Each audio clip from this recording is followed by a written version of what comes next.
Donc maintenant, on va parler un peu de ce qu'on appelle la condition ternaire. En fait, la condition ternaire, elle va nous permettre d'avoir un petit raccourci concernant cette condition else if là.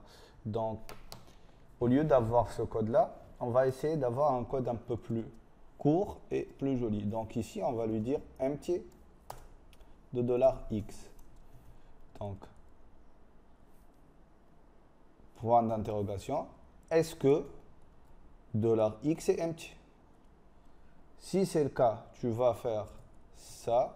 Bon, on ne peut pas utiliser echo ici. Donc, ce que je vais faire, c'est que je vais faire juste un petit $test égale à true, deux points, et $test égale à false. Ou bien on va faire un truc encore plus simple. Donc ici, si la variable $x est empty, ce qu'on va faire, c'est qu'on va lui ajouter, associé à cette valeur, la valeur 10. Sinon, on va lui associer $x plus égal à 5. D'accord? Et donc, comment on peut interpréter ce code-là? En fait, c'est très simple. Il va évaluer cette expression-là, tout ce qui se trouve entre les parenthèses, ces deux parenthèses-là, donc celle-là et celle-là, les deux en bleu, il va les interpréter. S'il les a trouvés vrais, donc il va exécuter ce qui se trouve directement après le point d'interrogation.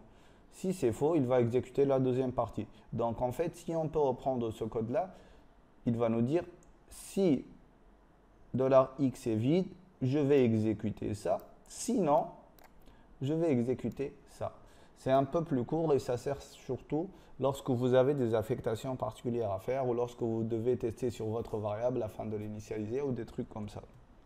Donc, je vais commenter tout ce code-là et exécuter directement cette partie-là. Qu'est-ce qui se passe? Voilà, donc puisqu'il y a le deuxième commentaire, donc c'est lui qui va bloquer la terminaison du premier commentaire. Donc celui-là, il ne va pas le voir en fait. Donc ce que je vais faire, c'est que je vais enlever ce petit commentaire. Et là, on peut exécuter notre code directement. Bon, après, je vais afficher le $x pour voir le résultat final. Donc ici, echo $x. Donc logiquement, il va m'afficher 10. Voilà.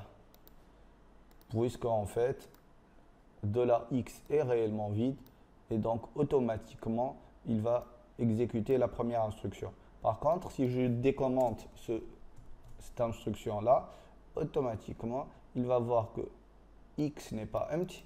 Donc, au lieu d'aller exécuter ça, il va exécuter cette partie-là. Donc, il va ajouter à x la valeur 5.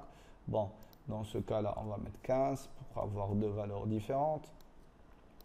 Je vais commenter ce bloc-là. Et hop, je vais afficher, je vais avoir la valeur 20. Voilà. C'est logique parce que en évaluant cette expression-là, il a trouvé que x n'était pas vide. Donc, il lui a ajouté 5. Donc, plus égal, c'est équivalent à dire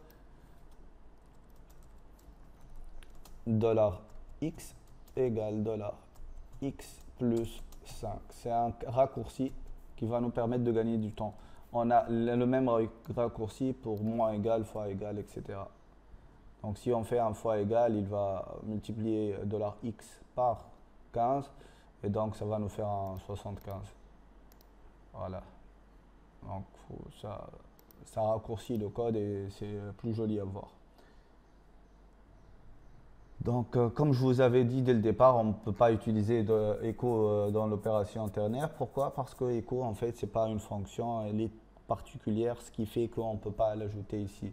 Donc, si on essaye de l'ajouter ici, donc on va faire ça, echo $x.